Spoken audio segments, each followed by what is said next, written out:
Bismillahirrahmanirrahim. Alhamdulillahi Rabbil Alameen. Wassalatu wassalamu ala Sayyidina wa Nabiyyina Muhammad wa ala alihi wa sahbihi ajma'in. A'udhu billahi minash shaitanir rajeem. Bismillahir rahmanir rahim. Ya ayyuhalladhina amanu qu anfusakum wa ahlikum naran waquduha an-nas wal hijarah وقودها الناس والحجارة عليها ملائكة غلاظ شداد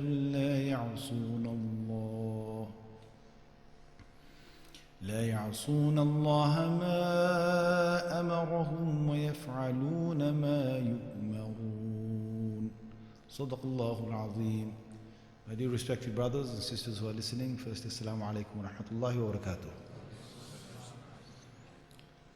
It's wonderful to come here in Blackburn Sharif, as they say. And by the way, I do like to engage with my crowd when I'm speaking to them. So if I find I ask you a question, I'd like to say yes or no. Is that okay? Sometimes I might crack a joke here and there, and that's to keep you awake and to also make you remember what I've just said. Because sometimes what happens is when you have, it's not for any other purpose, it's not for entertainment purpose or anything. Sometimes when you hear something like that, you can remember that part of the bayan because of the joke. Otherwise, most of, when we have lectures like this, we forget 95% of it we forget anyway. There's only going to be like 5% of what you're retaining from what you're hearing right now. So again, a request is that you have attention. We're not here for any entertainment purpose. Honestly, we've got a very serious topic here, which is parenting in the 21st century. Times have changed. We're not living the days before. Subhanallah al-Azim. I think, our fathers, our grandfathers, they probably never saw much change in their entire life. Like, let's talk about the Gujarati, let's say, grandfathers that we had, right? Who were in Gujarat, who lived in Gujarat, who grew up in Gujarat, in India, in the fields, in their homes, whatever they were doing, the things that they sold and so on. There was not much change in their entire life. The only change that would have come in their life was probably electricity. So they changed from using the lamps and using the carousel things that they used to light their lanterns with, the oil lamps. They moved from there to electricity. That's probably the only big change they saw. A massive change.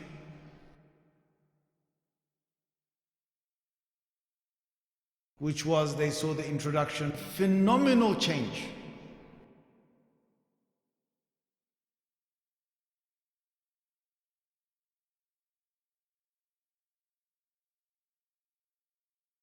In their lifetime. And I'm saying, the old generation, they can live without Wi-Fi, but they can't live without the wife. You understand that? So this new generation born in the internet, born into the Wi-Fi world, it's like if they go anywhere, the first thing is, where's the Wi-Fi? What's the number? What's the connection? I want the Wi-Fi. You give me no Wi-Fi, I have no life. Like, they're almost dead without Wi-Fi. And if I could, I would love to do this. I would love to take these kids, including my kids. I'm starting with my kids first. I would love to take them and do what my father did to me in 1986. Talking about a long time back. 1986. One day, Dad decided, I'm taking my kids, all of them, to the village in Bangladesh, where he grew up, where, he had it rough and tough there.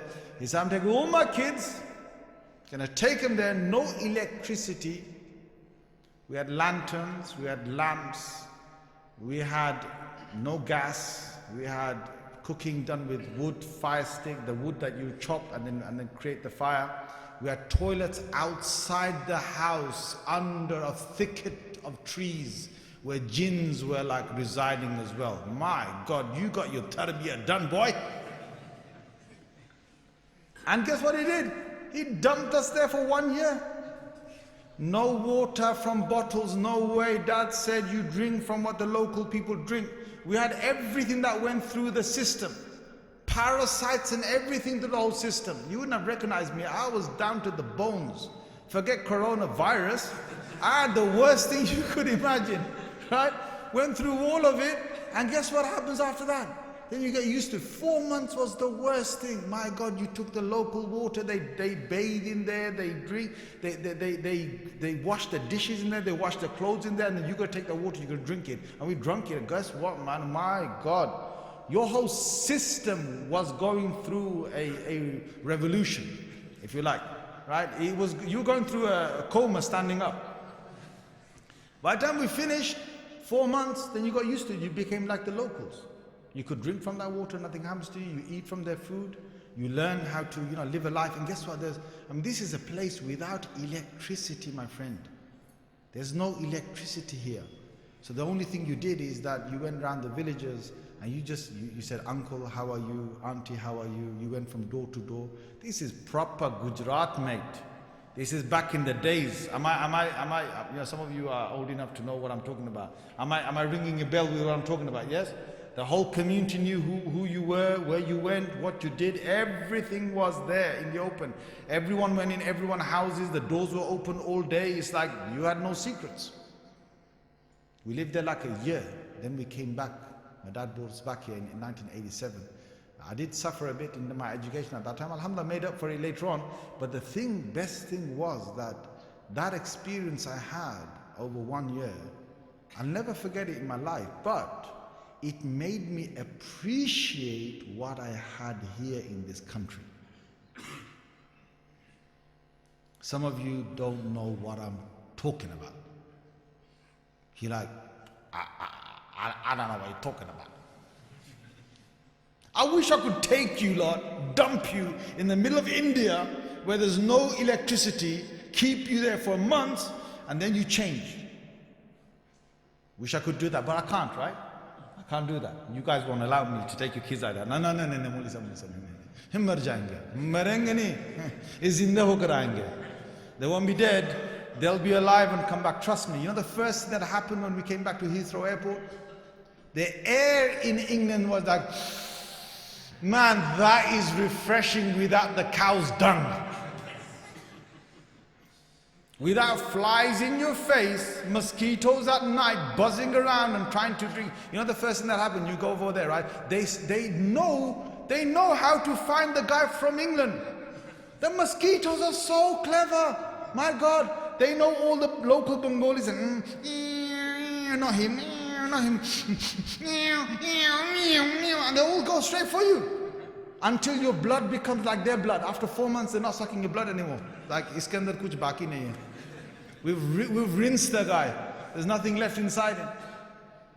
The second thing that I appreciated when I came back is the water here. I thought, wow, this is a massive gift. The water, the clean water we've got here that you can just drink straight from the tap.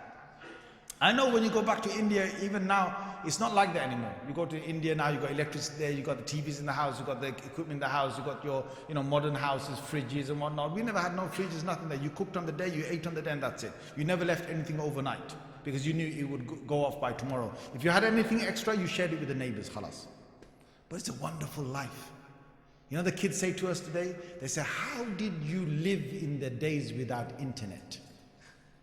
We're kind of looking at them saying, how are you dead right now with the internet? These kids are like half zombies and don't even realize it.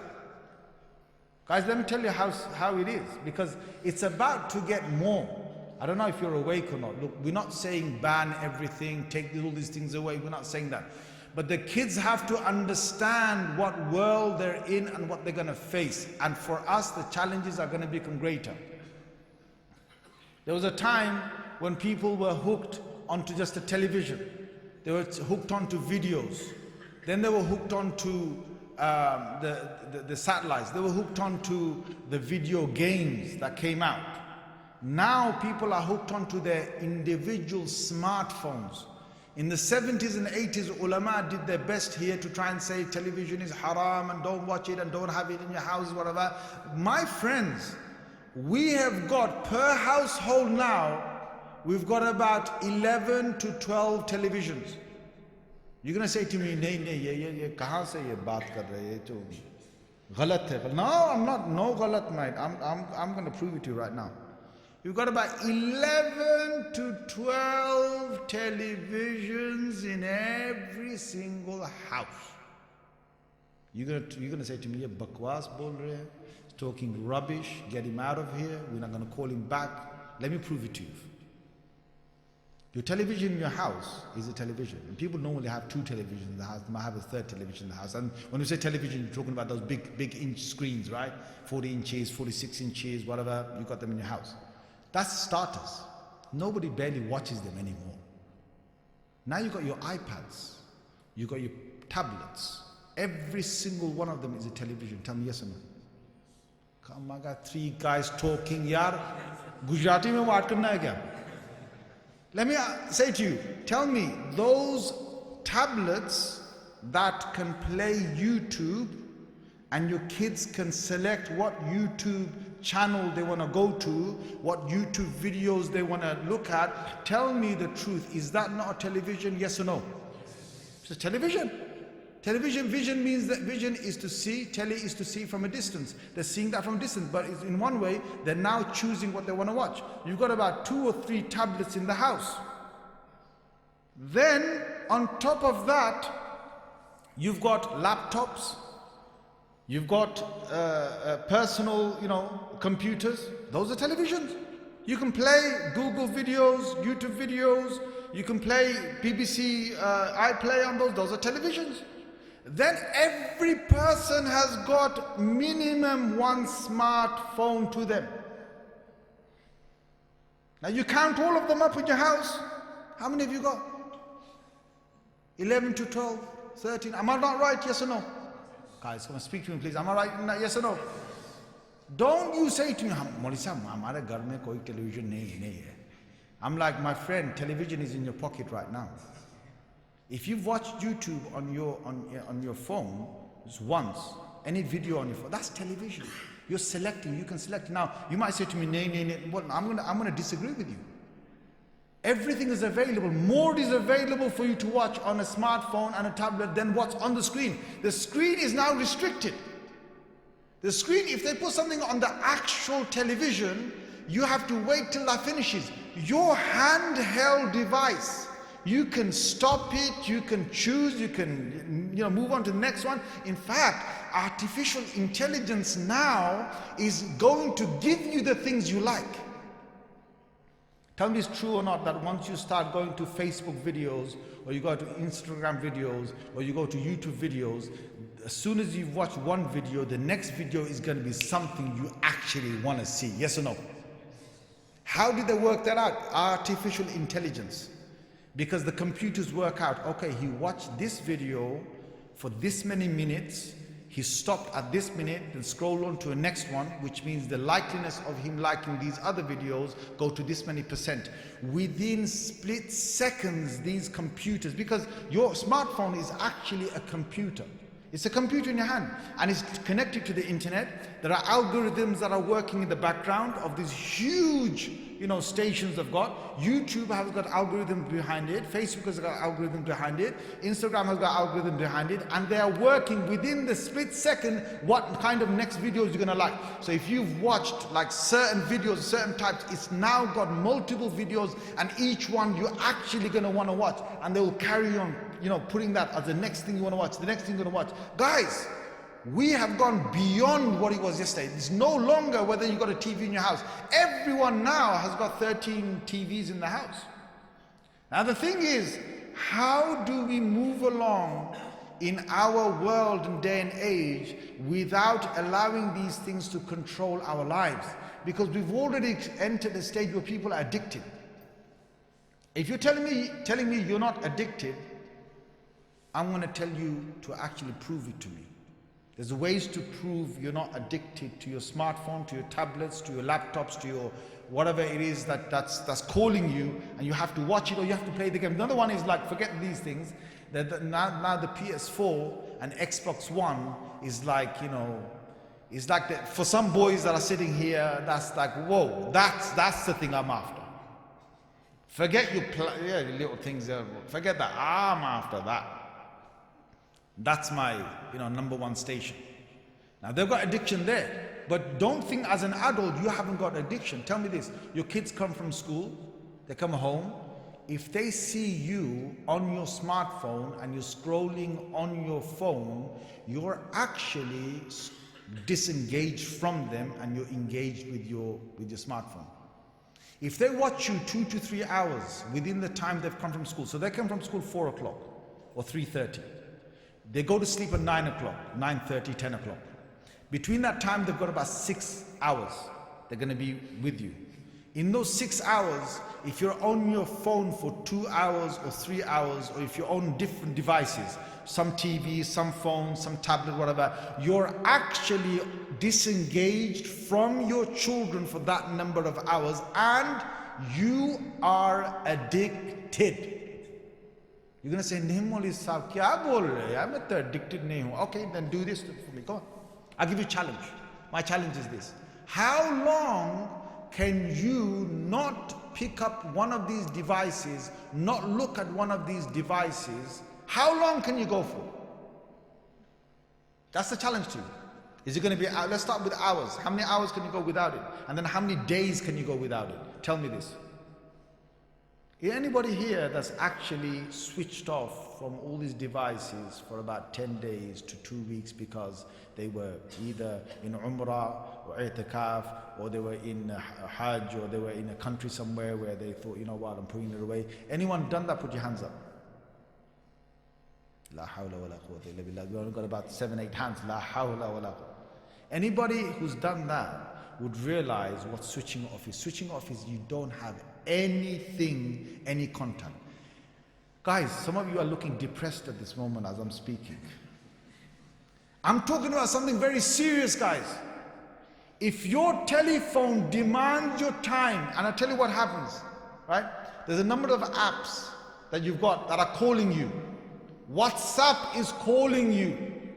It's like, hey, dekhtani, kya ho gaya tujhe? Main idhar hu. I'm here. Look at me. WhatsApp is seen and looked at several times in the day. You're scrolling through messages. And it's a demand because of the people that are sending you messages. And because it's mufat. Mufat, free. What do you say free in Gujarati? How do you say? Mufat. Mufat mein chhe. Wo jo mufat mein chhe na, oh, khub lena hai. Usko khub lo. Because WhatsApp is free, people are going on there again and again and again. And you know what? In a day, people are spending 2 hours, 3 hours without realizing it. Just on WhatsApp. You know what I've done? I want to share something with you. I have a lot of contacts. I tried not to give my number out, but people end up getting my number and so on. Fine. I have banned more than 50 people on my WhatsApp. You're going to say, why?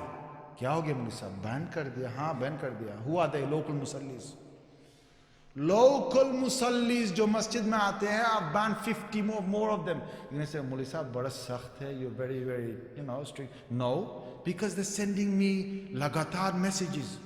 Like 7 a day, 5 messages a day, this video, that video. Oh, one next thing, let's look at China. Let's look at the market. Look what they eat. They're eating bats over there. What have I got to do with that, my friend?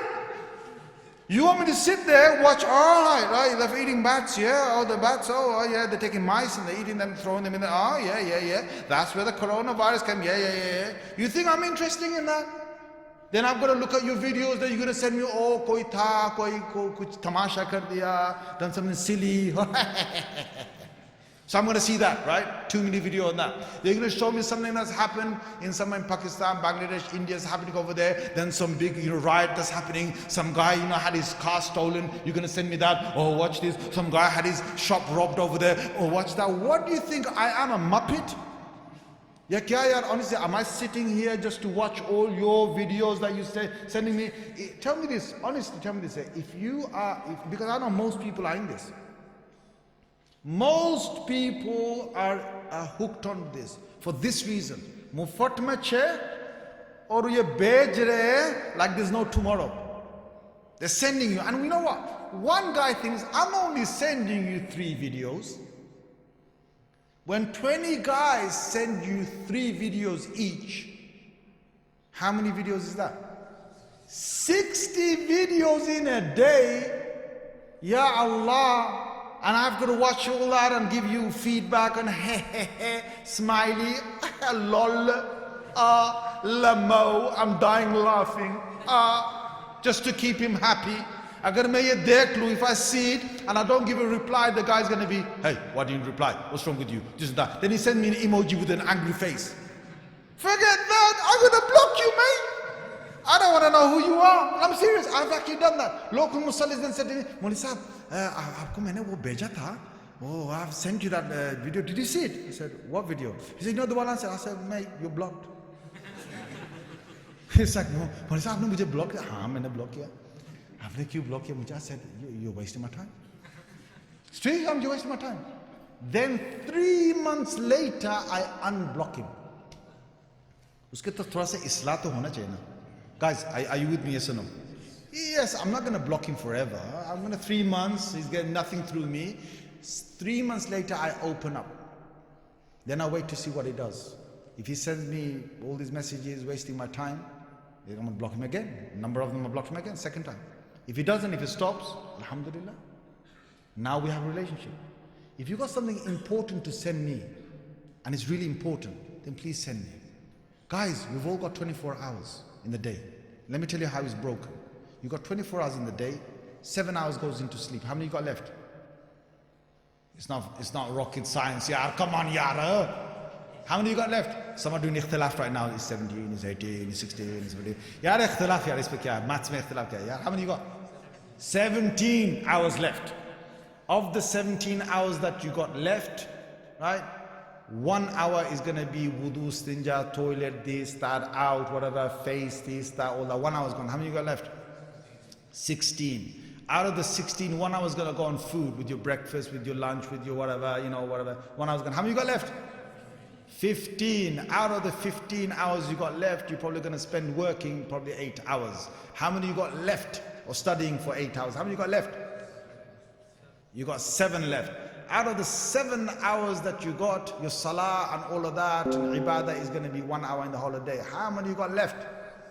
6 hours. Out of the 6 hours now, the 6 hours you've got, if you're lucky to have the 6 hours, now you've got to spend family time. You've got to spend time doing something for your kids. You've got to spend time with your local people. You've got to spend time with reading a book maybe. You've got to spend time with catching up. Let's say just even catching up on proper news and so on. That's going to take you another couple of hours, 3 hours, whatever, right?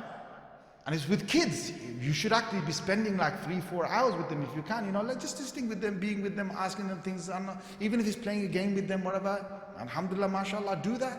When I say playing a game, I mean a physical board game or a game that you're interacting with them. I'm not talking about you with a joystick, him with a joystick. Say, yeah, Papa, we're playing, Papa. No. Because there's no eye contact there. There's no actual real interaction there. I actually have maybe 20 to 30 board games in my house. Real board games in my house. Don't ask me what they are. Alhamdulillah, all halal, brothers. All halal, bismillah, all halal. My kids ask me, can we play this board game? Can we play that board game? Can we play that? And I say, yes, okay. We're going to play at 8 o'clock. Do your homework, because they need time to do the homework. They might spend some time with me. There's educational apps, there's educational things that they might spend some time with me. There's books that they might read. Okay, fine, you read your books and so on, right? And then we're going to play some games. We're going to have food together, we'll have dinner, whatever. But there's going to be a time when they actually will play. Monday to Friday in my house, all electronics are banned, except for homework. Monday to Friday, all electronics are banned. And it's a wonderful thing me and my wife did. And we did this because in the beginning we started differently. We allowed them 1 hour here, 1 hour there to engage. You know what that does? That messes your system up, messes them up. I'll tell you why. They come home. If you allow them to switch the TV on, or they go into the tablets, they go into something and they're watching something, or they're playing something, or you give them the PS4, or you give them the Xbox One. What's happening right now, I don't know if you guys actually know what's happening. They are having stimuli certain chemicals released in their brains because they're now moving the next level. I did that, I survived that, I killed him, I shoot him, I built that, yeah, I'm doing it. And he's talking to his friends, yeah, I got him, yeah, I shot him, yeah, I got you, yeah, don't tell her, yeah. Oh man, you let me down. So they're having so much stimuli in their brain right now. It's everything. Look at this, right? What's happening? His world is moving, man. He's looking, he's controlling his world. He's moving right, he's moving left. There are trees over there, hide in that tree, get in that bush, pick that up, go over there, run. Get into that hot air balloon, get into that jet, do this, do that. His whole world is moving, he's engaged. He's talking to someone else, of his cousins, whatever, in another house through the internet system. Like, how much interaction is going on? He's enjoying it, then he got out of the game, he got into another game, he's moving. Time's flying like anything. This boy hasn't got the time to pee. True or not, guys? They come to the maktab, they need to go to the toilet 5 times.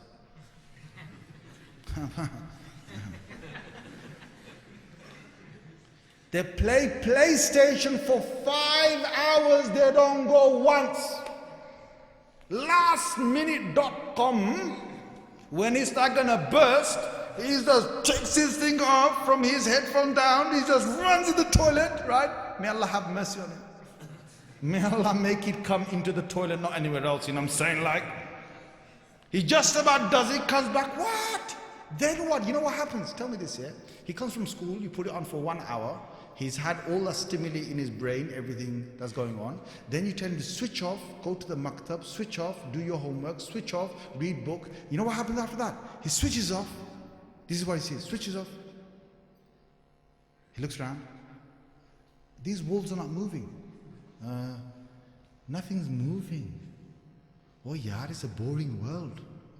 Yaar, people are not moving. Yaar, I need to talk to him to get to talk back to him. Yaar, kya ho gaya yaar? You understand where I'm coming from? This guy's life is boring. He looks at a textbook. After that, it's like, man, the words, I have to read them. Oh my God. You know, he has to use his own brain now to read this, to understand it. No stimuli in the brain, nothing moving, no lights, no colorful action, no sound, no music, there's nothing like that. He's doing all that. You know what you've just done there? You've activated a part of his brain that's dancing inside, that's on fire. Suddenly, you tell him to study, he can't study. In fact, tell me this, true or not, once you switch these games off, your boys in your house start fighting with one another. True or not? Yes or no right now? Thank you. You know why? Because there's so much stimuli. They're like, there's nothing moving. Okay, I'll make you move. Yeah, come on, let's go for you. They start play fighting, then they're going to real fight, and it's like, you know, then they got anger, they got moods coming out. It's like, why? Because they're like, oh man, I want to get back there, I want to do that. You know what that is, guys? That's addiction. You're addicted to your smartphone. She's addicted to her smartphone. Some of them are addicted to those, TVs with the Indian movies. True or not, guys? I know we have to talk about this in the masjid. If I don't talk about it here, where are you going to hear it from? From your wife? You guys understand? Some of them, they're hooked onto it. They have to have a film a night. Now, guys, tell me, you've only got 6 hours left. If someone's going to send you these WhatsApp messages, videos out of videos, then you got like all these things to worry about and games and this and that, then you got a film to watch, you got to move to, where is the akhirah? Where is it? Guys that know what they're doing? They come home, they will just wind down, take the clothes off, have meal, go straight to the phone. They're even looking at the phone while they're having the meals. Right? They forget that, they're in the toilet looking at it, right? They're in outside of there, they just can't stay away from it. They've only got a few hours in the evening, forget the kids. I'm talking about parents here, okay? They engage with all of this, watch a movie, this and that. His eyes are killing him, he should be going to bed, and he actually drops off while he watches all of that. Next morning he has to get up straight away and go straight to the bathroom, wash himself up and go to work. My friend, why are you torturing yourself like this? And tell me this, yeah? The day when you wake up, and there's no more PlayStation, there's no more Xbox, there's no more smartphone, there's no more telephones, there's no more internet, because you're in a place that is 6 foot by 3 feet. You're in a place there deep down, 6 foot down. And that day you wake up, and now it's like, what have I done for my akhirah? What is going to be the reaction? A lot of people are going to wake up, they say, yeah. They'll send la'na on WhatsApp. They'll be sending la'na and curse on PS4 and Xbox One. It's all that time. Look, I'm not saying it's haram, guys. Please don't get me wrong. These things are there. But if we don't have our own control over these things will control you. And a lot of people are addicted without even knowing they're addicted. I've given this challenge out. Can you go 3 days without all this technology? Tell me this. Answer. Anyone put their hands up. Can you go 3 days without touching any device? No one's putting their hand up. Anyone? Any? Marka beta? Anyone? Come on. Right? No? No one. You're not even ready for that. La ilaha illallah. It's so nice to switch it all off. I do it sometimes. Sometimes just switch it off. In fact, people ring me. I have a policy. And I want you to understand this policy. I'll tell you why it is. Before, when in the back in the days, when you had to go and see someone, when the internet wasn't even around, when the telephones weren't even around, you had to walk all the way to that guy's house. You had to knock on his door, and you had to ask whether he's inside. Do you guys remember that in the 80s, early 90s? Well, 80s there was still telephone, landlines. Let's talk about the 70s, all right? Or the beginning of the 80s when only some people had a telephone in the house. Do you guys remember that, yes or no? Yes, some of you remember that. That's great. Then comes a time when you pick up the landline, you have to tell him, look, I want to come to your house. You make an appointment, then you go to his house, then you see him. Now what's happened is they just WhatsApp you. Or they don't even bother telling you. It's like they're texting or contacting you all the time. I'm like, listen, you have no right over my life and to dominate my life with all of these communication. You don't. And if I want to keep you switched off, you send me a message, I know. It's there. I'm going to go to my message when I have got the time. One of the biggest things we need in this day and age is self-discipline. If you don't have self-discipline, my friend, you are finished. Halak, you are finished. Why? Because you're destroying yourself. You're addicted. You can't get away from these things. Messages are coming in. You can't block anyone. You can't tell anyone no. And then they send you so many messages. You're busy. You're busy again. You're busy again. The people from India are contacting you. People over here are contacting you. You got people from your work contacting you. You got people from your community contacting you. People from your masjid contacting you. Your friends are contacting you. Your family are contacting you. My God, they're contacting you. You got no time for yourself. Where are your kids? Your kids then get into another life. They're into a life where, you know what a lot of parents do? They use these devices as lullabies. It's a bad thing to do. Please take my message. Don't use these things as lullabies. Some parents are like, Alhamdulillah, I give him my telephone and he's so quiet. 2-year-old kid, 1.5-year-old kid, he knows how to swipe the thing. I've seen it. He knows how to swipe. He takes his dad's thing. Now he's eating. They think, oh, it's a nice thing. When he's eating, a 2-year-old, when he's eating, just put the telephone, or put the tablet in front of him, right? He's watching something, he's engaged. And while his brain is like being mesmerized, kuch jadoo ho gaya, like he's looking at YouTube, right? You quickly stuff his mouth with all the food. You're causing damage. Serious damage. Why? The kids at that age shouldn't even be exposed to this stuff. They shouldn't be. There's no need. And a lot of parents, what they're doing? They're giving these devices to keep the children quiet. You know what you're doing? You're damaging the kids seriously. I tell you why. When I was young, and we had to go, let's say we had to go for a 30-minute journey in a car. We sat in a car in the back, and mashallah, alhamdulillah, there was no limit to how many people could sit in the back in those days. You know what I'm saying? Dad sat at the front, some driver at the front, mum and the whole ummah in the back. You know what I'm saying? Yeah. So anyway, you sat there, no devices, nothing. Guess what we had to do? We had to sit there, we just looked out the window.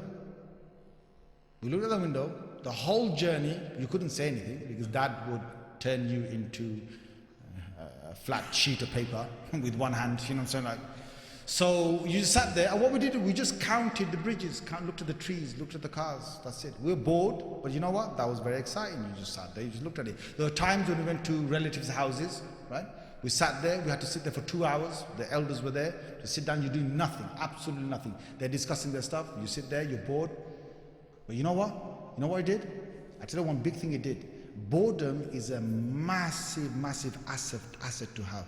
Because once you're bored and you're able to take boredom, you're actually developing sabr and patience. Yes or no, guys? Now guys, yes or no? Come on, talk to me. Yes. You know what? Sabr is one of the biggest assets in life that you need.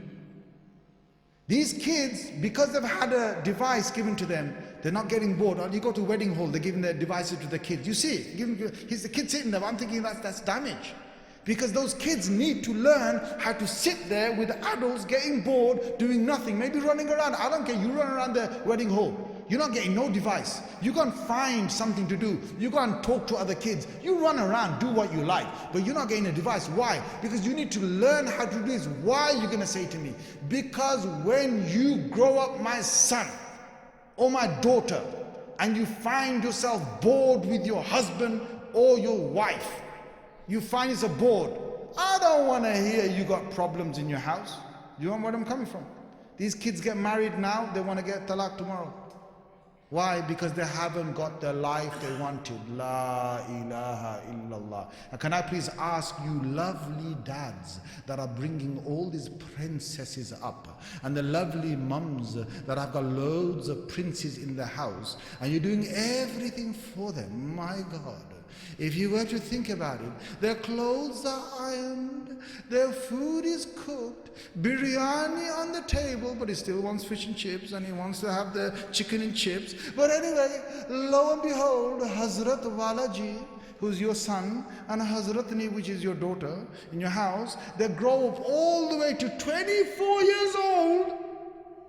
Because of their education. My daughter, you don't have to wash, you don't have to clean up. My son, you don't have to iron your clothes, you don't have to do anything. Just study and do what you like, because Papa's going to take care of all of that, and Mom's going to take all of all that. And they go through that with a nice hot showers, which they have for 45 minutes, going through all of that, and coming downstairs and having all the tablets and the things that they engage themselves in, and some few books and their education. And it's a lovely life. Up to the age of 24, they never had to struggle in life. They don't have to work in life, because Dad's going to work really hard. He's going to provide for you, and don't you worry about your future, because I've got an investment for you, and I'm going to pay for not only for your education, I'm going to help you to buy your own house. And you're not going to be like Papa, who had to struggle to buy his own house. I had to go through a lot to try and get my first few pennies and pounds, and then I had to go and get my mortgage out there, and I had to really suffer the first few years. I'm not going to let any of you kids do any of that. And then the nice little prince that you just made, and the princess that you're creating, they're like, huh? I love you, Daddy. I love you, Mommy. And you know what you just done? You just messed their next 25 to 30 years. You killed it. Now Hazratni gets married to Hazrat. Prince gets married to princess. You know what I'm saying? Some other guy's princess, your prince, they get married together. He's like, okay, I want you to become like my mum. And she's like, I want you to become like my daddy. My daddy look after me. I don't like the sofas in this house. These sofas are made of fabric. My daddy always had leather sofas. We haven't been on a holiday for 3 years. Oh my God. My daddy used to take us on holiday every single year. And I don't like the fact that I have to get here and do all these things. And he's like, well, I don't like the fact that I have to struggle and do something right now. And guess what? They're having problems. They're having, their own disputes. They're like, you do it, you do it, yeah, you do it, you do it, you do it, you do it. Tom and Jerry in the house. Tom and Jerry in the house. Then they're like, he's texting his mom, dad, oh, she don't do this, she don't do that, she's texting, oh, I don't expect to become like this. I'm not an Indian girl from 1980s, I'm not from 1990s, I am my daddy's girl. And my daddy said, if anything goes wrong, I can just return back home. Then what happens? 2 years later, they can't save the marriage. They want to go for a divorce. They can't stay like this. Why? They've never struggled. What are you doing with your kids? Why are these kids not going through mashaqqa, difficulties, struggles, boredom? Why are they having life given to them on a plate? so wonderful, everything prepared for them. It's almost like, it's like a 5-star life. When that girl goes to another house and she says, my daddy did this, my daddy, you don't give him that. If I was the husband, I feel like turning around to say, hey, listen, woman, I'm not your daddy, what I'm saying. I'm your husband. And guess what? If her husband is starting off, or let's just talk about the wife. They're starting off and, they never got the prince life or princess life. If you knew that there's a life of difficulty, you'll be fine. But when you've had a life where it's been so comfortable, you have to also understand that these people are going to start off with their own life. They have to pick up their own burden. They have to look after their own children. Guys, if we don't make them iron their clothes, if we don't make them wash dishes, if we don't make them hoover the house up, if you don't make them clean up, if you don't make them go and deal with certain things, like for example, he got hurt, she got hurt. You don't like, better come over here. How are you? He's a 10-year-old kid. You do that with a 2-year-old, I understand that. We've got now mums warming the food up for the son who's 17 years old in the house. She's taken the food out, she puts it into the microwave, she warms it up, puts it in front of him, puts the glass of water in front of him, and then she's like, yeah, I'm doing this for my son. Does that happen, yes or no? Come on guys, does that happen, yes or no? Why can't this kid do his own breakfast? Why can't they do that? Why can't they clean up after themselves? Why? Why are you doing? Honestly, I want you to wake up right now. What are you doing?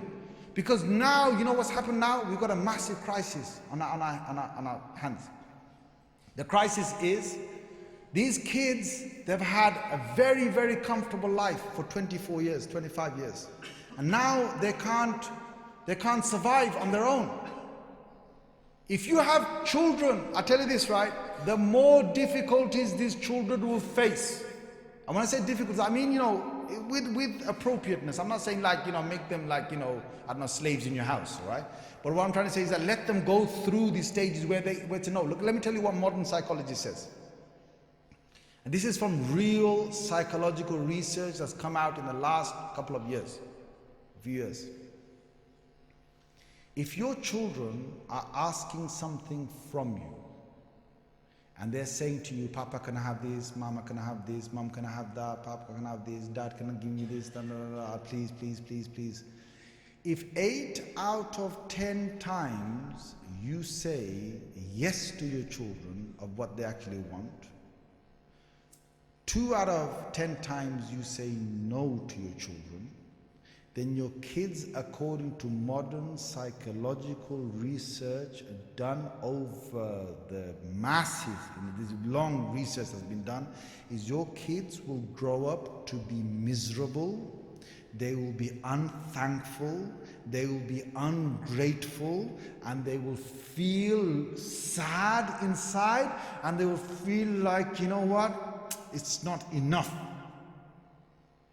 And the same test says this: if you say to your children 8 out of 10 times for the extra things they want, I'm not talking about the necessities.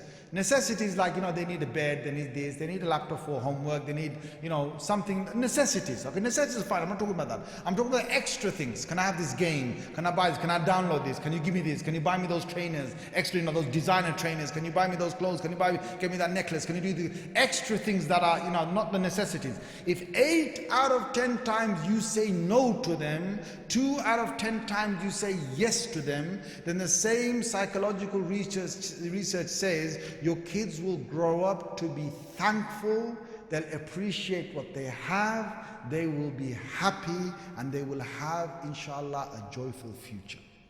And you're going to say to me, why? It doesn't make sense. You're going to say to me, why? It doesn't make sense. I'll tell you why. Because of this. Imagine this, okay? Right? When you're going on to, let me just take an example that we would understand, okay? So, let's just talk about, do you guys still take your kids to India, yes or no? समझते भी नहीं है, बोलते भी नहीं है. I feel like going home and saying, relax. Guys, I'm asking a question. Do you still guys take your kids to India, yes or no? Good. If you've ever taken your kids to India, if you say to them, look, kids, it's going to be comfortable out there. Don't worry about it. We're going to have air condition. We're going to be okay. The airport's going to be song, but don't worry. We're going to be on the plane. You get some, functions there. You have to use that. Don't worry. Blah, blah, blah. I'm going to try and make it comfortable for you. It's going to be 2-3 weeks out of there. When you're over there, don't worry. I'll try to give you this. If you make their expectations high, and if you say to them, don't worry, it's all going to be fine, you're going to enjoy this, you're going to find this, find that, you'll find your cousin, this, that, and you make the expectations high, and then they don't find those expectations, they're going to start complaining, yes or no? Yes, even Hajj, when you go for Hajj, if someone says to you that Hajj, don't worry, everything's going to be alright, we're going to go together, we're going to have wonderful Hajj and all that, they pump you up and Umrah and so on, and you go out there, you don't find, as it was advertised to you, you're going to be miserable. You're going to not find thakkul. But if the same thing was reversed, you tell your kids, you're going to go to India, hey guys, I'm going to take you to India, look, it's not going to be that comfortable, you have to go. You're going to have to go, you have to learn these things, it's part of your experience, part of your life. You might not get air conditioning, you're going to have, it's going to be hot out there, some mosquitoes, but you know what? That's part of life. I want you to, go through this. You tell them all these things are going to happen, and you kind of make it like, yeah, and you're going to be without your showers in your houses. You're going to have to bathe with a bucket and a jug and put that over your head and so on. You tell them all of that, raw as it is. Or you go to Hajj and they tell you, look, you're going to find beds that are not going to be comfortable, no air condition. If you're going there for Allah's sake, you're going to do sabr out there. You're going to be walking for 15 minutes, 30 minutes. You're going to get blisters on your feet and do sabr for the sake of Allah. You talk about Ibrahim alayhi salam, you talk about the sacrifices he's done. You talk about Muhammad sallallahu alayhi wa sallam, you talk about the fasting and sacrifice they done. And you say, look, they went through a lot of pain. They had no air conditioned tents, and you're going to at least have some kind of air conditioned tents in Mina. You tell them all of that. The expectations are low, and then they go over there. Then they find a little bit of comfort. They find, okay, it's not as bad as I thought. They're going to come happy by finding that, you know what, you've got some facilities. It's not bad as they said. Yes or no? That's the problem that you've just done with your kids. If you set the bar high, while they're young, you're trying to tell them this is what your life's going to be. 8 out of 10 times, my son, you wish for something, you're going to get it. You're almost in Jannah. Because in Jannah, you wish for anything, you get it, right? 10 out of 10. Okay. Yes or no, guys? Come on. 10 out of 10, you want something, you just wish for it and it comes to you. You're saying, well, you're a kid, I'm going to take you near Jannah. I'm going to take you to 8 out of 10. So my son, my daughter, prince and princess, I'm going to ask you whatever you need, just tell me your wish is my command, and it's going to be 8 out of 10. Their expectation bars are high. As soon as they get married or they have an independent life or they go on their own, then that bar can never be met with another person. That bar they can't uphold independently, true or not? So therefore it drops down to something like, 4. And they're like, 4 out of 10 times things I want to get when I'm 18 years old, when I'm 25 years old, that's what I get in life. Oh my God, the bar was set at 8. I thought that was what life was about. And then they become miserable. They have no appreciation for things. They have a hole in their heart. It's like they're not getting enough in life. But you know what? If you set the bar of 2 out of 10, you gave them what they wanted 2 out of 10. 8 out of 10 times they got rejected with the things that they wanted. And then in life, when they're 18 or 25, they're getting stuff 4 out of 10. Is that not progress, yes or no? Can you now understand what's happening? Yes? Let me tell you the truth. When I was young, and all the people of my age who are in their 40s, and they were young, our dads never gave us toys. They never gave us most of this stuff. Honestly, most of the things we wanted, we never got it. We just saw them in the Argos catalogue. And we just saw them. We dreamt of playing with them. We imagined how it would be to have this game that Charlie has in his house and Tom has in his house. He talked about that game. And I saw him in the playground. He bought that little car, which I don't have, and I can't even ask anymore because I can't be bothered. But I can just imagine how wonderful it would be one day to have a life where you could have these toys. And we grew up like that. But you know one thing? We grow up, and alhamdulillah, we're not miserable people. We appreciate life. We appreciate what we've got. We've got hamd, we've got thana, we've got shukr, we've got appreciation. Whatever little I've got, you know what, I look at it and think, this is my Jannah. I've got a small house, 3-bedroom, whatever. Wow, this is my own thing. This is a gift of God. But if I was one of those kids that got everything on the plate, my God, it would be a miserable life to go through. I'm asking you to please think about what you're doing. I'm going to go one step now. Tell you this. The rules in your house that you set, whatever rules that you set in your house, I want you to think, because what happens is there's two people that are setting these rules. There's a mother and there's a father. If both of you don't have and share the same rules, there's going to be trouble. Because the kids will play one parent against another parent. And sometimes you get it right. The mom and dad are equal in their application of rules in the house. So what happens is, if he goes to mom and says, Mom, dad didn't allow you. Well, your dad said, no, you can't get it. Dad, mom, well, your mom said, no, you can't get it. It's like, there's someone I can go to. That's my grandpa. Grandpa, grandma, subhanallah, dadaji, dadiji, right? You go up to the grandpa, grandma, and grandpa are like, we're just going to be dying anyway soon, so we might as well spoil these kids. No, you don't. Please, no, you don't. Because what you're doing is you're causing damage. You had it hard with your kids when you were bringing your kids up. Now don't spoil it for them. Because that's another avenue they can go through to try and, find that little place to get something that they shouldn't have. I'm asking you to actually think of this future that you're developing.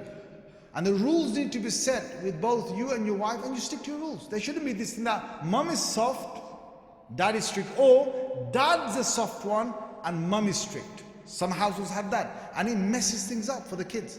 Because they think, well, we'll get away with it mom, but we know we can't get away with dad. And then they have a double life. And you don't want that. What do you want to do? I'll tell you one thing you want to do, guys. And I've been here in Blackburn for the last couple of days. MashaAllah, alhamdulillah, you've got a lot going on here. You have apparently 50 masjids in Blackburn, subhanallah. MashaAllah, 50 masjids in Blackburn. Takbir. Wow, you guys are mashaAllah, alhamdulillah. But, I'll be honest with you, having masjids and having buildings is not the end of the world.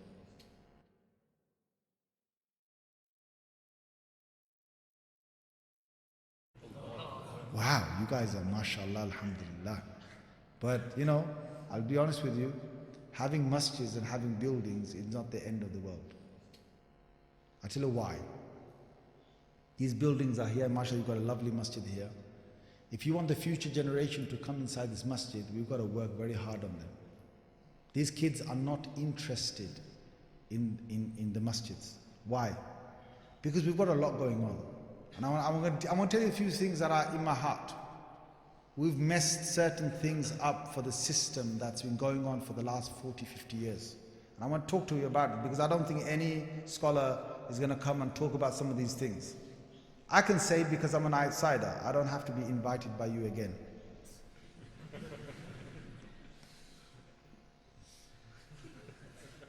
I'm going to tell you the truth. There's certain things we messed up. And we're doing this year in, year out, and we don't care.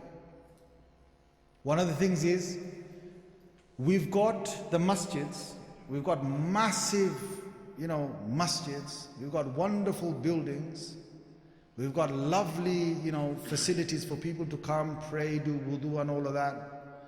But for the children, we've made a system that they will come to the maktab, which is fine, we all have maktab systems. If you don't have, and I'm telling this to the whole masjid, and this is my thing for the whole country, I'm not just saying to your masjid, guys, please forgive me. I've said this up and down the country. You're not the only masjid I'm going to say this. समझ में बात आ गई? भाई साथ आदमी बोलेंगे तो फिर मुझे खौफ लगेगा कि शायद इधर से ही कुछ लग जाएगा. Guys, can I ask you a question? Have you understood what I'm trying to say to you? I've said this up and down the country. And we need to change something because we're losing the next generation. I tell you how we're losing the next generation. I'm going to tell you from a kid's point of view. The kid goes to school. He comes home. His parents say, you've got to go to the maktab. So he goes to the maktab. He's 5 years old, 6 years old. He starts learning the kalimas and du'as and all of that. And his parents are, mashallah, mashallah, very better, mashallah, mashallah, usko kalmata, usko yata, surah, usko, oh, mashallah, mashallah. And they're like, mama. I don't know why you're saying mashallah, alhamdulillah so much. Because kids at that age will do anything you show them. They like to copy you, like they get so excited. 4-year-old kid, mashallah, मैं जब मुसल्ला को वहाँ रखता हूँ तो मेरा वो छोटा सा 4 साल का वो आकर टोपी और वो अल्लाह अकबर कहता है, oh माशा. Why are you getting so excited? If you sit there and you if you pick your nose, then the kid will do that with you. He'll pick his nose. If you style your hair, he'll be styling his hair.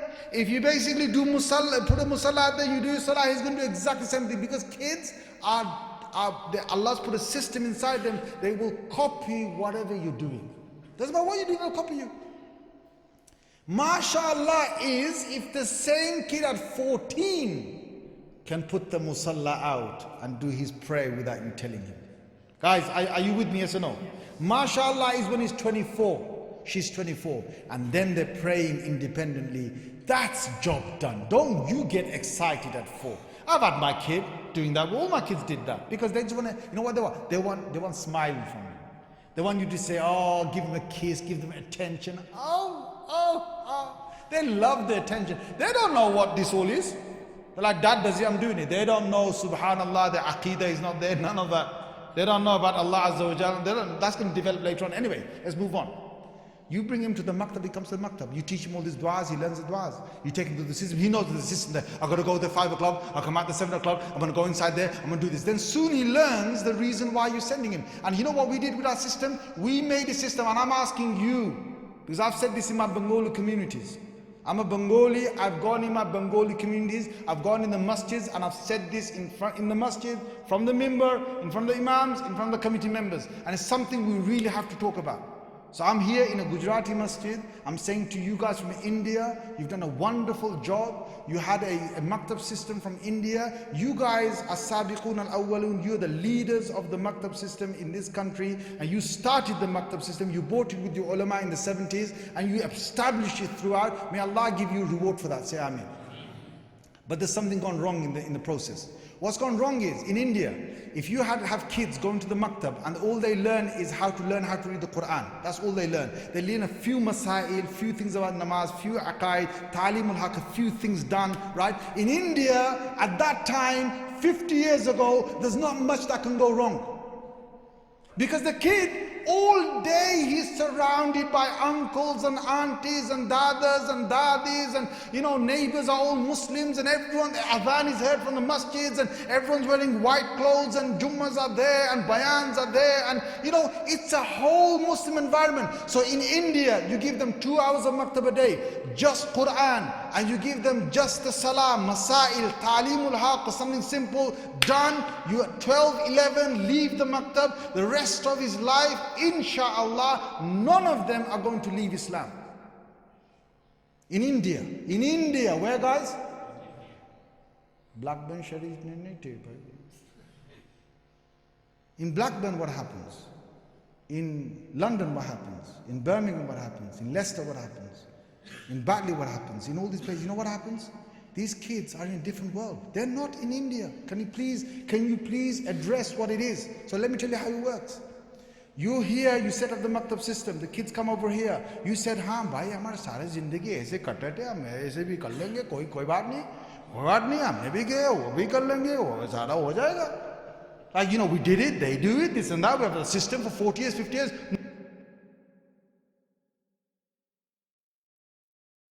No! Some of them are now going out of Islam. Why? Let me tell you what happens. They come to the maktab system over here, they go for 2 hours, same 2 hours that you had in India. They learn the Quran, how to read the Quran, they learn the masail, ta'limul haq, whatever it is, a few masail here and there, done. When they're 12, they leave. And you know what the kid does? The kid works out from the age of 8 or 9, oh man, I want to be home. I don't want to come to the masjid. I don't want to be here for 2 hours. I don't want to sit there and I don't want to do that. I want to just finish this. So he learns, you know what, the only way to escape this is to finish the Quran. Because my mom comes with a pram outside and says, Mauli Sahib ji, मेरी जो समीना है ना, समीना की जो लड़का है ना, समीना का लड़का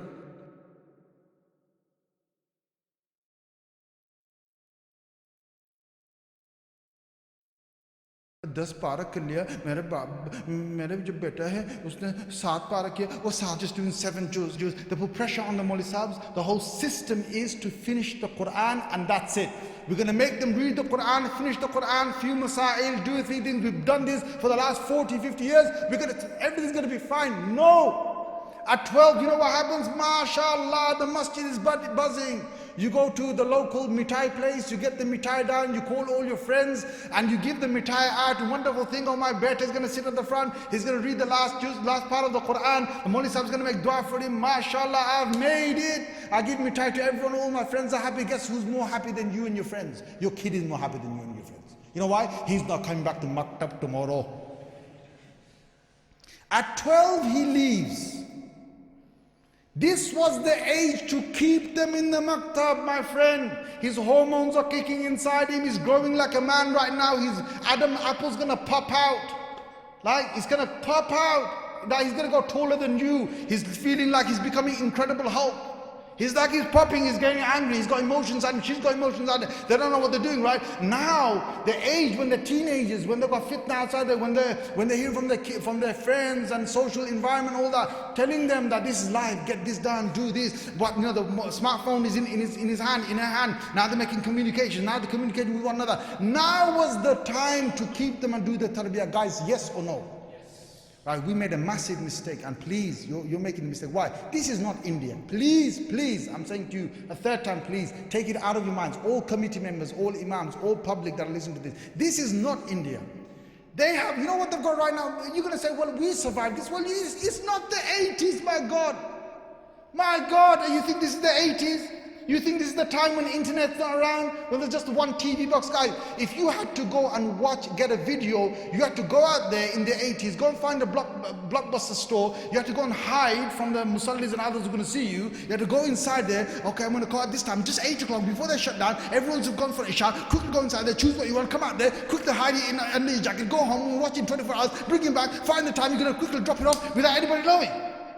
This is not the 80s, my friend. If in 80s someone was to make even a girlfriend or whatever, have a boyfriend, they had to make a lot of effort to try and make that work. A lot of effort.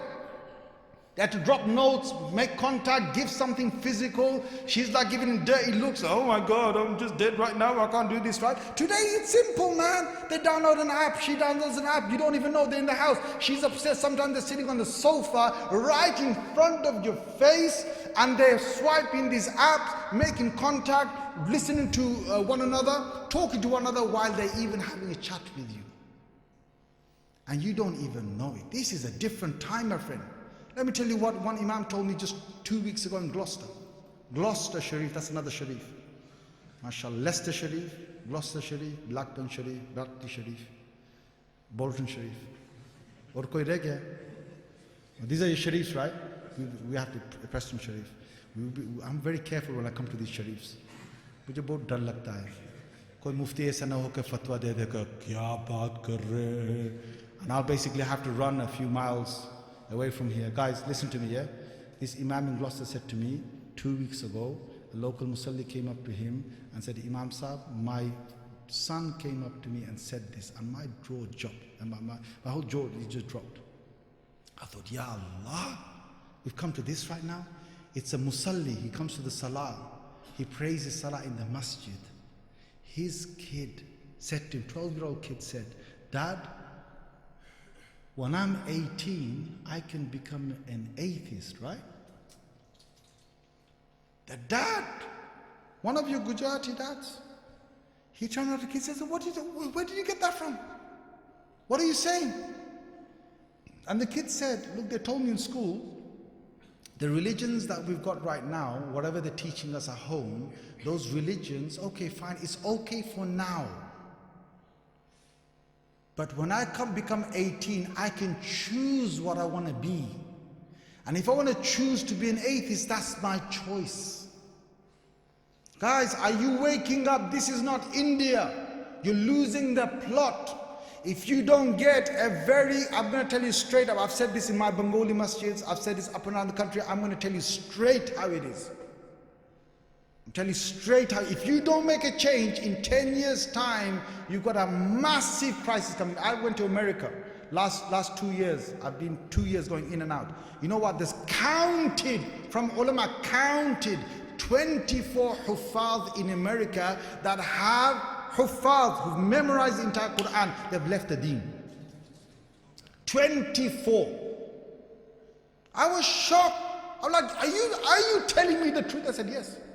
And I'm going to tell you the reason why. I'm going to tell you the reason why. It's an amanat to you. You know, and I'm going to hope that your whole masjid, public, imams, committee members, and the other masjids, not just you. I want all the masjids to make this change. If you don't, guys, you are heading a massive crisis. Because these kids, they don't even know what madhab is. They don't know what Hanafism is. They don't know what any aqidah. They don't know any of that. These kids are hanging just about on Islam. And we've made a damage. Why? Because we're so happy the kid just finished the Quran and we've just sent him home and it's fine. When the kid needed to be there most at that age, we've just sent him home. You know what I've done in my maktab in London? We've done this for 20 years. We have an induction with the parents and we tell the parents, your kid might finish the Quran with us, but he's never gonna, we're never gonna have a celebration of finishing the Quran. We'll have a graduation at the age of 15 or 16, but we're not gonna have a celebration for finishing the Quran. Why? Because a child should have two things. One is qira'ah, reading to the teacher, and one is tilawa, his own reading for his akhirah over and over again. True or not? Tell me. If you make it, my child's objective is, and my objective is, I want him to finish, I want her to finish the Quran once, from beginning to end. As soon as they finish that, they put the Quran on the shelf, they're going to forget Arabic like most of you 30-year-olds, 40-year-olds have forgotten the Quran. You went to Maktab and you forgot it. Yes or no? Come on. A lot of people, I know you're not going to admit to it, but a lot of people forgot. And because the system is such that we made it that you finish the Quran, you go home. What? In our maktab, in the south, by 12 they finish the Quran. Then every year we tell them to do tilawah in the home every week. They've got two sabaks. One sabak to the ustad, one sabak their own tilawah. Their own reading at home. You read every Ramadan, we encourage them to finish the whole Quran. Multiple children are finishing multiple Qurans. From 12 to 16. Then at 15, 16, we give them graduation. Alhamdulillah, I'm not going to say all of them are doing this, but a number of them I'm in contact with them. Alhamdulillah, at 17 years old, 18 years old, 19 years old, 20 years old, they're still reading a little bit of the Quran every single day. And they've got the attachment. Why? Because look, we put a system in there. I want you to actually go to look at what we've done with Safar Academy. And I'm not here to pitch that, but I want you to just look at what we've tried to do.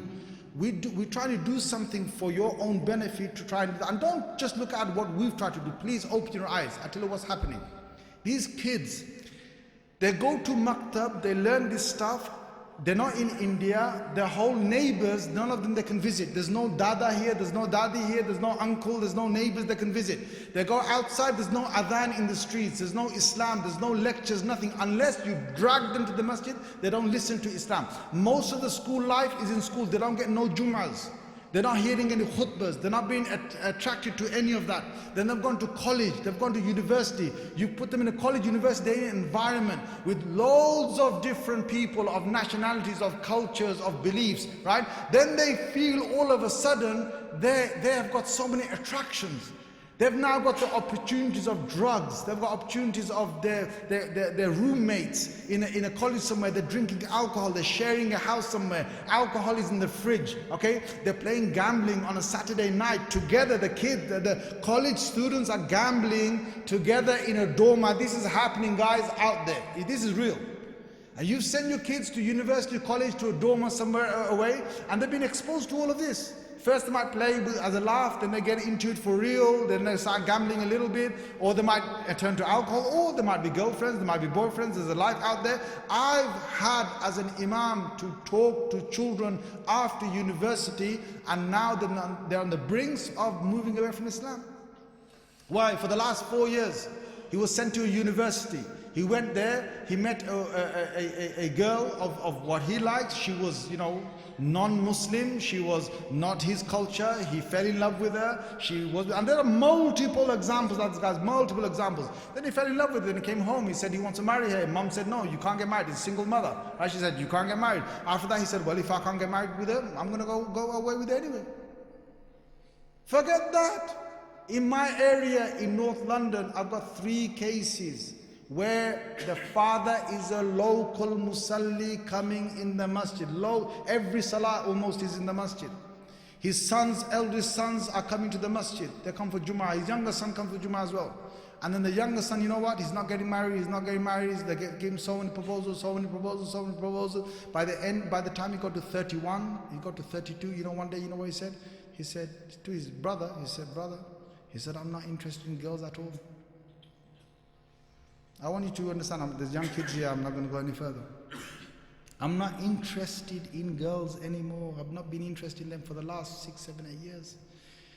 He's already active with a friend of his, right? He wants to go down that line.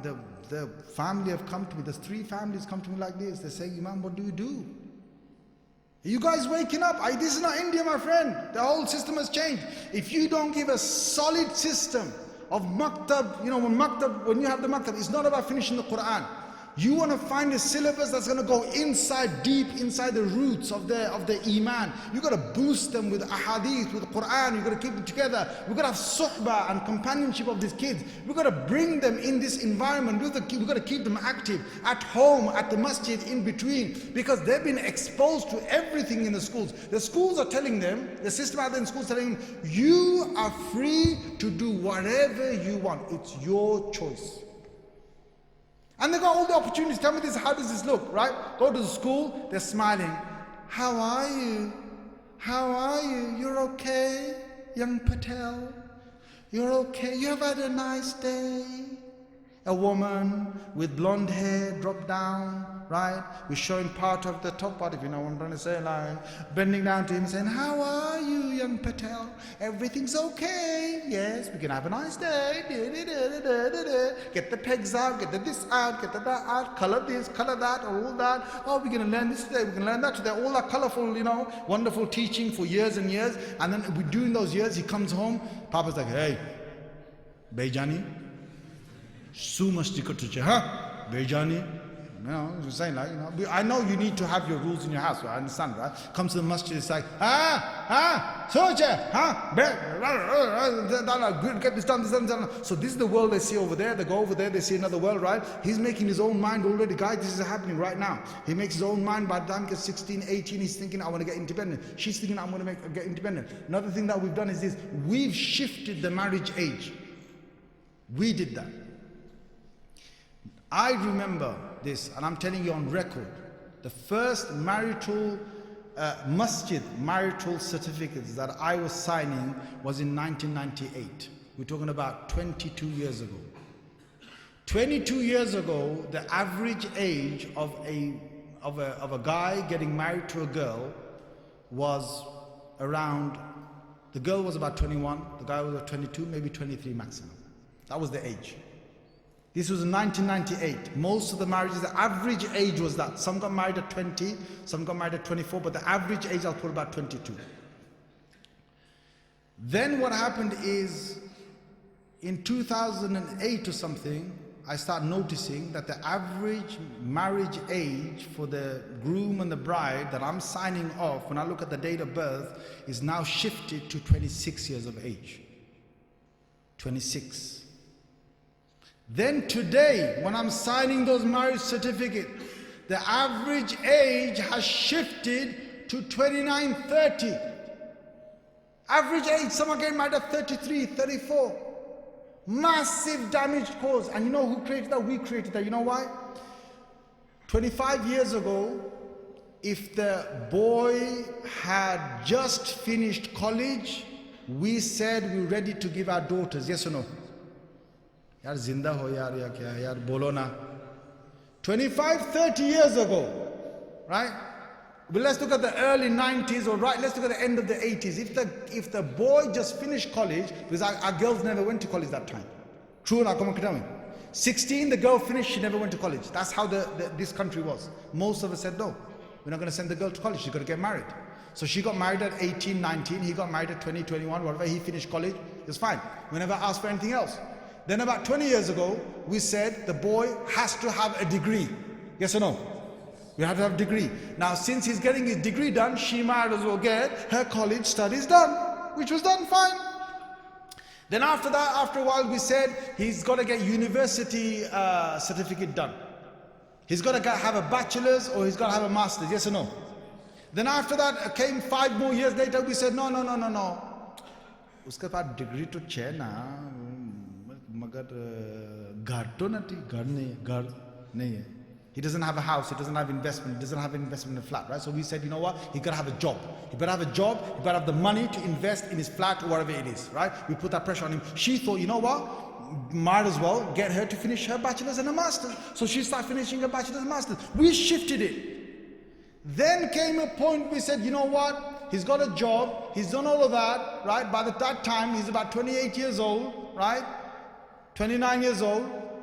If you look at the top of his head, it looks like a mini Heathrow Airport. You could land a plane on there, he's lost half his hair. Right? Now what happened, look, you know when he was 22, 23, let me tell you the truth. When they're 20, 21, 22, there's loads of proposals coming through. Yes or no? And we say, no, not now. He's got to finish studies, she's got to finish her studies, he's got to do this, he's got to do that, he's got to get his A's. And we're saying all of that, right? So we already put in those stops. Best proposals, young girls, really nice ones are coming through, and we say, no, we're not ready. By the time they get to 26, 27, 28, the proposals are getting less and less and less. By the time they get to 29, 30, it's like, why isn't he married? Why isn't she married? Why haven't they got married yet? What's their problem? How many rejections did they have? True or not, guys? Come on, tell me. How many rejections did they have? Baat kya hai bhai? Bolo na. What's the matter? How many people have said no? There must be a problem. She's got a problem. He's got a problem. Now they go over 30, 31, 32, and you know what's happened? Another problem has happened. She eventually, because the older they get, the more set they get in their ways. Your 22-year-old and your 21-year-old, if they got married, they can become like, you know, when a young tree is green, you know, the branch is green, you can twist it in the trellis and you can weave it and make it in the shape you want, yes or no? But when the branch turns brown, you can't twist it, it's gonna break. Ab ye mota isko twist nahi kar sakte, you know what I'm saying? Like, Mota ko twist nahi kar sakte. You can't twist him anymore. He's 30, 31. He's led an independent life. She's led an independent life. And when they get together, now you get in the married, they look at each other. It's like, well, I'm not going to do that because I never did that for the last few years when I was independent in my life. I don't do that. So you don't tell me what to do. I lead my life as I want. La hawla wa la quwwata illa billah. You got another problem. And now the new trend is what? 30, 31, 32, they've already tasted life. When in the university days, their hormones were bouncing up and down. They didn't know what to do. You said, no. Somewhere else, they've tasted life. They've done that thing. I can't say there's young kids here, right? I hope you understand. They've tasted life. They've done it several times. They don't care right now. The 30, 31, 32, you know what the new trend is? You know what the new trend is? These boys get on a plane on a Friday night, they go all the way to Morocco for 2 days, they do what they want out there, they come back on a Sunday night, they say they went out with the lads to Dubai, they went out with the lads to Morocco. I'm telling you real facts here, right? These boys do that, they get together, they go for a weekend trip, they've done haram out there, There's women out there that are ready for them. They've got a whole system out there. They're doing it behind your back. Then they say to you, you know what? I don't feel like getting married. You know why? Now marriage is a great responsibility. It's too much for them. Are you waking up to the world that we're living in? Are you going to tell me that you're going to carry on for the next 10 years with the system that we've got right now? I'm telling you where it starts. It starts from this masjid there with your maktab system. I'm going to ask you to change the system in your maktab system. I'll tell you one thing to do. Please hear me out. Please hear me out and don't judge me yet. And I know after I've said the next thing, there is going to be some talk, but I'm going to say it in the best way I can to you. Every one of these big masjids, mashallah, alhamdulillah, has got hundreds of thousands of pounds in the bank. After they paid the debts of, yes or no, tell me. Guys, yes or no? A bit louder, because my iman is not, it's not pumping up. Guys, big yes or no? Then what these masjids do is they start investing in properties.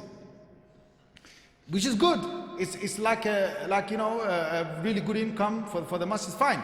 They buy this property, they buy that property, they buy this property, they buy that property with the monies that they got in the banks. Okay, fine. Your masjid is done. You're investing in that. You missed out on one massive point. I'm not saying this because your imam said this for me to say this. I've done this up and down the country.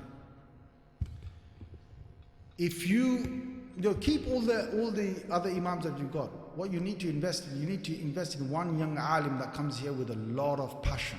He has the language. I'm not saying to get rid of any Gujarati alim. I'm not saying any of that. I'm not saying get rid of any of the old scholars. No, keep all of them. You've got enough money to have one imam, young, vibrant, has got the language, has got the skill, has got the hot blood inside him to come as an imam and work in your masjid. You pay him a good salary, you give him a good thing. And look, when I say good, I mean pay him like you would pay yourselves in your own firms and factories. You're going to say, me, kyun Maulvi Sahab, kyun kar rahe hai? I tell you why, because you know when N Power sends the bill to you with £70 to pay for this bill, they don't send a reduced bill of £25 to Maulvi Sahab's house. His gas and your gas are the same price, yes or no? Or do they say, oh, you're one of those Maulvi Sahabs, right? Oh yeah, we know, yeah. You get a bit, you get less salary. Oh yeah, we feel so sorry for you, bro. Bro, we feel sorry. We're gonna give you a 60% discount on your gas bills. And guess what? If you take electricity from us, you're gonna get 70% from that. And all your Wi-Fi is gonna be almost free for you. Don't worry, Maulvi Sahab, you are such a holy person. We love you. And the community service that you're doing, for peanuts that you're getting paid, for the £12,000 or the £15,000 they're giving you, we are going to compensate for that because you are part of our community, Maulvi Sahab. I don't hear no phone call like that, my friend. He's got to buy his house, he's got his future, and guess what? Maulvi Sahab doesn't have less kids than you, he has more than you. Don't you tell me Maulvi Sahab has a low production line. All Maulvi Sahabs have a big, mashallah, good production line. He's got a lot of mouths to feed, he's got a future, he's got to get his own house, he's got to have his own car. Now, Maulvi Sahab's not asking you for something crazy. I'm asking you for one vibrant, one good mullah who comes here in the masjid. He's going to talk to everyone, and guess what he's going to do? He is going to raise your funds. I tell you one thing, tell me this, true or not, when you have one brilliant voice in the whole of Blackburn, some Fajr Salah in Blackburn somewhere, that Imam, he reads so brilliantly. That Isha Salah, that Imam, he reads so nicely. Tell me this, do you guys in Blackburn not flock to that masjid for your Ishas and your Fajrs and so on? You want to hear it? Do you feel like doing that, yes or no?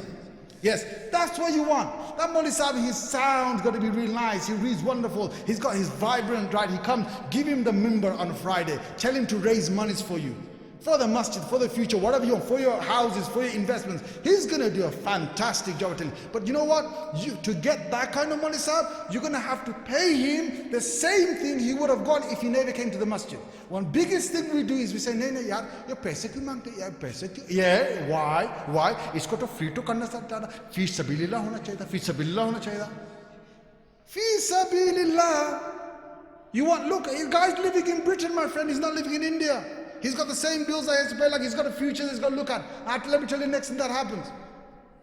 If you were to pay him, your chandas will go up rocket time. I'm telling you, on Fridays, if Vibrant Mullah can take your chandas up, he'll bring the community together, he'll bring the youth together, he'll work with them, he'll have the sohbah with them, he'll bring new ideas, he'll bring a buzz into the community, and the musallis will be happy to pray behind him because he's got the lovely voice. Go on, there's plenty of farighin from all these masjids and madrasas that come out. All you need to do is please put the once you put the package up, do it. Next thing what you do is, your maktab system is not a system to make money.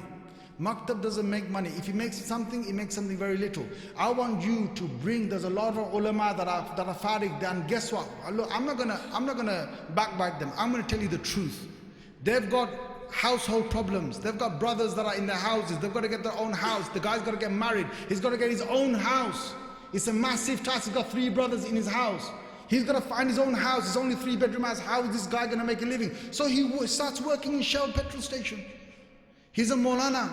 Don't you tell me, oh, then you're going to say, oh, Maulana, why is he going to Shell petrol station? What's he doing over there? What's he working there for? What's his problem?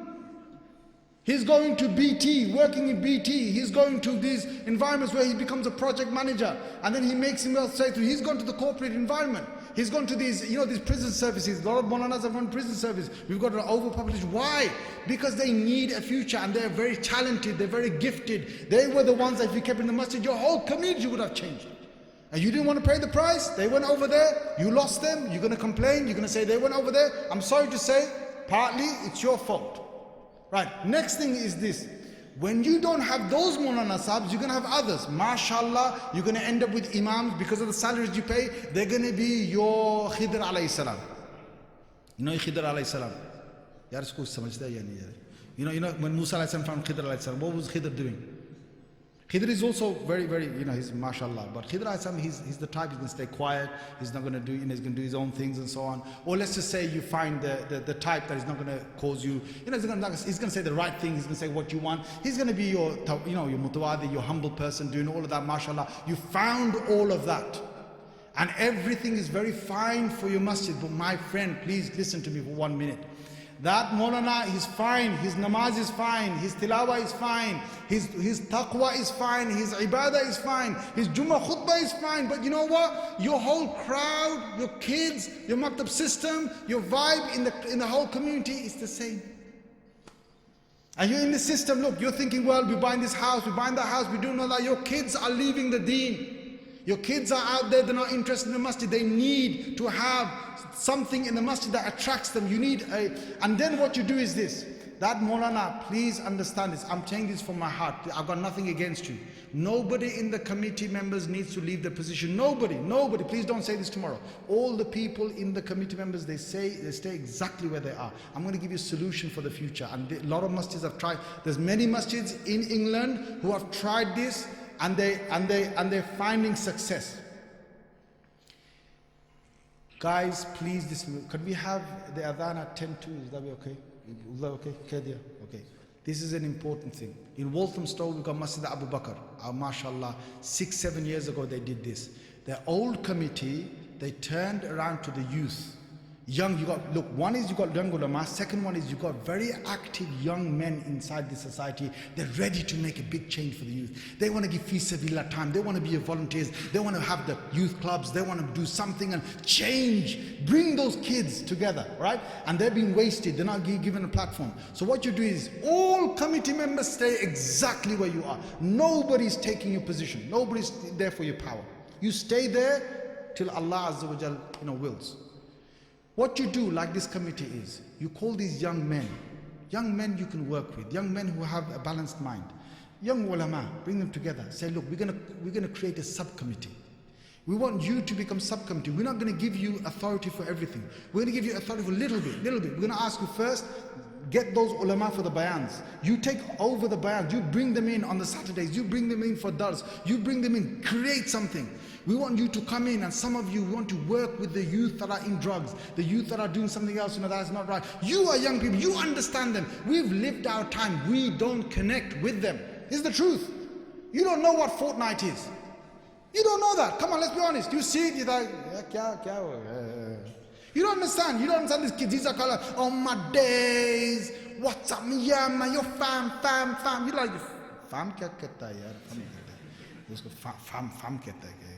You don't even understand. You don't understand the lingo. You don't understand language. You don't understand the attitude. You're way beyond your age. You're 40, you're 50, you're 60, you're 70.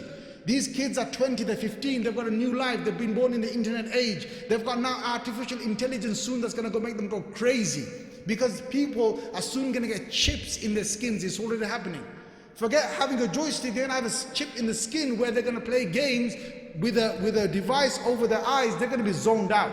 That's happening. By 2030, that could be reality. I'm asking you to do this. Subcommittee, make them young people. Tell them, look, you have this much authority, you don't have the rest of the authority. Finances you keep. Give them a little budget. Say, okay, you can have this much from the masjid funds, but we want to have full transparency of how you use that. All transparency. Let them work. Give them a chance.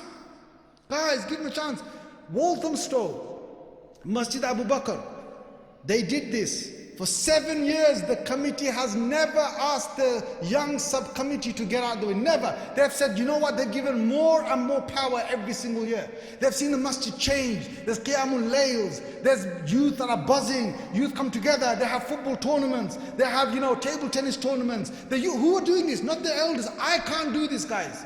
You can't do this. These are 20-year-olds. You need 20-year-olds with a vibrant, the self. You need them with their legs, with their energy. They got to go out there. They got to talk with they got to talk their language. They got to go out there with them and relate to them. And then they're going to bring the youth in the masjid, and they'll bring them for bayans and whatnot. You'll do that, guys. We need to change the system. If you don't change the system, you're going to face a massive problem. We're already facing it today. We're suffering today, right now. Our communities are very high in drugs. Tell me yes or no. We got drugs all over these streets. And what we do, the only thing we can do is go on the mimbar and say, haram, jahannam, wrong, don't do this, sin, day of judgment, hellfire. That's all we can talk about. Is that it? They don't care. They don't care, and guess what? Even if they care, they're addicted. They can't even get off those things. How are you going to get them off drugs? How are you going to clean the streets of drugs? You need young people, and guess what? Your masjid has got hundreds and thousands of pounds. For God's sake, you've got a massive building. You've got all this, you've got enough space for all the musallis. You probably even invest in a school. You've got a maktab system. Please invest in your volunteer workers. You can pay one of them if you have to. Youth clubs. Invest in your young imams. I'm not saying any of the old imams have to go. Get one of these imams in, and I want you to see the difference you're going to cause, because the future's looking bleak. I tell you why. The future's looking bleak. Today they're playing on these games, and they're addicted to these games. Tomorrow, you know what's coming. You know what's coming. And this has already been written down as from theorists who have been working with this. They're saying that the next age is going to have chips in the skin. There's a video I've seen of an Indian guy who got tested by Google. Google put a chip in his skin, by the side of his neck. That chip was connected to his brain. You then ask him a question, his brain processes the question, the brain then links up to the microchip connects to the internet gives him the answer into the microchip back to his brain, and then he'll give you the answer. Any answer Google can give you, he will give it in 6 seconds. Google takes point something seconds, 00 seconds, he will take 6 seconds to give you the answer. What they're saying is they're going to start giving these chips out. People are going to, young kids, I'm going to put chips in. Why? Because you can download your memories in your chips. You can play games by having certain, goggles, or they're saying certain, because your iris, you can have certain lenses that have got microchips inside them. So you have contact lenses, put them in your eyes, you got your chip in your neck, then you go into a mode where you're zoned off. Now look at me right now. You just sit there like that, and you know what, in the head, you're playing a game. You're moving, the same thing that you do on PS4 right now. You just do that. You're playing, the chip's doing everything because you're controlling it with the chip. You can download information, you can upload information, and the worst thing is the companies that have got access to these microchips, they have got access to them, they've got access to all the information, and if they want to put some information into the millions of customers that have bought these microchips, they will send them in, and they can upload the information that's not even true inside their brains. You know what they're saying? This could be by 2030. Look where we are right now. We're in 2020 right now. Look how fast and how advanced we've become. Every year, by the time a phone comes out, before the end of the year, the phone is old, yes or no? There's something much better. It's getting much, much advanced. By 2030, 2040, they're saying definite. By that time, we don't know what the world's going to look like. Guys, please wake up, make a change, engage these kids, do something with your maktab system. Let's stop this thing that they finish the Quran and they leave. Please tell all your, and another thing you have to do, you have to get all the parents in, and please, I want you to raise the fees. There's nothing wrong in raising the fees. When Skybox, subscription went up from £20 to £25, people paid it. Went from 25 to 30, people paid it. Today is staying at 60 quid. 60 quid a month, 70 quid a month, people are paying it, yes or no? Come on guys, yes or no? But the maktab has to be exactly, I've got 1 minute. The maktab has to be exactly the same. The teachers got to get minimum wage. We've got to do all this fi sabilillah. Guys, la ilaha illallah. If you're going to carry on like this, you're not going to get the best of the cream of the crop of your ustads, of your ulama. They're not going to be coming to your masjids. You're going to end up with these kids not engaging. Then these kids, like I said to you, the last thing I'll say to you, a recent research was done in America between young adults, young kids, like teenagers and teenagers and young adults. They found 23% of Muslims in America do not identify themselves as Muslims. 23%. The percentage might be lower in this country, but you know what? Murtads, irtidad is on the rise. Our kids are leaving, even if they look like they haven't left the deen, their mind has already been corrupted in many ways. And they're not interested in the masjid, they're not interested in the akhirah. We're losing them. My teacher said, he said one thing when he came, my ustad from Bangladesh came and he said one thing. He said, इन्होंने तो आपको मदरसा और मस्जिद दे दिया, लेकिन आपके बच्चे के ज़हन को ले लिया. He said, they've given you these masjids and they give you the madrasas, but he said, like eagles and hawks that swoop in, he said, they have taken the minds of your children. And in exchange, they're giving you the masjids and the madrasas. I want you to take that as my last. Jazakumullah khair. Sorry for the slight delay. Wa alaikum salam wa rahmatullahi wa barakatuh.